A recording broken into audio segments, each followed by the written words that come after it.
You know, they're pretty much of the notion that you can't buy your way into prosperity, and if the multiplier that all of these Washington economists are selling us is over 1, then we never have to worry about the economy again. It takes more and more of your earnings.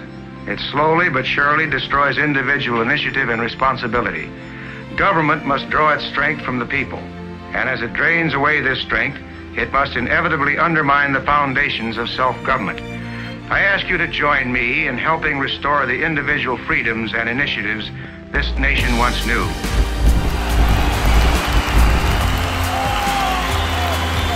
President Obama, are you listening? This week, the United States total debt will reach $13 trillion. $13 trillion in debt. We're not going to be able to have a prosperous future for this country. With the accumulation of $14 trillion in debt, we're borrowing 40 cents on the dollar. Trillion is not a number or a figure I've ever used in my life. We have to blame both parties and presidents of the last several decades. You know, the new administration's big on computers and technology. How about this, President and administration? Why don't you put up a website to have people vote on the internet as a referendum?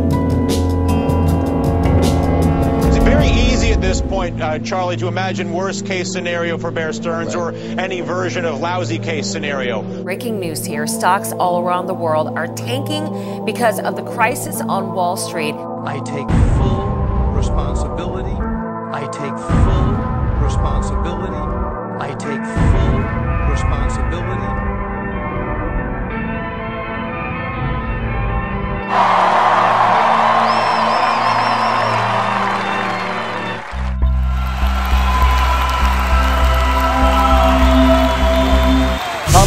Across the political spectrum agree that if we don't act swiftly and boldly, we could see a much deeper economic downturn that could lead to double-digit unemployment and the American dream slipping further and further out of reach.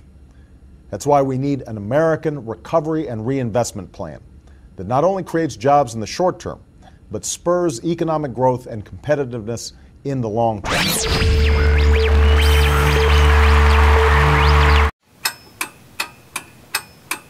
Pointed out, you can go down to 2% on the mortgage. You could go down to minus 2% and still have 40%, and still have 40% not be able to do it. So why are they in the house? Why are we trying to keep them in the house? Mr. Summers is a great economist, but boy, I'd love the answer to that one.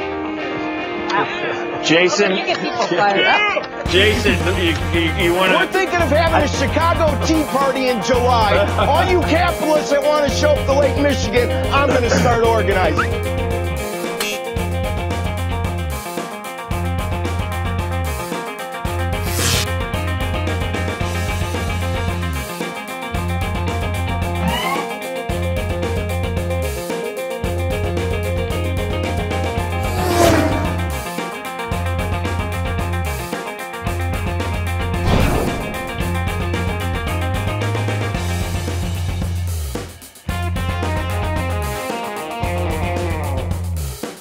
But it wasn't or politicians or anyone's central group who organized last April's tax day is that it isn't driven by any one personality or issue.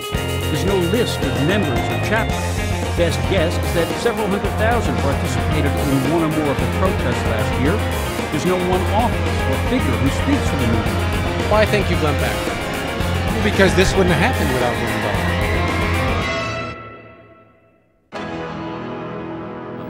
Tea Party philosophy. Sarah Palin was speaking to a group of Tea Party activists, and she said one of the things that they should all stress is the return of talking about the Creator, bringing God back into public life.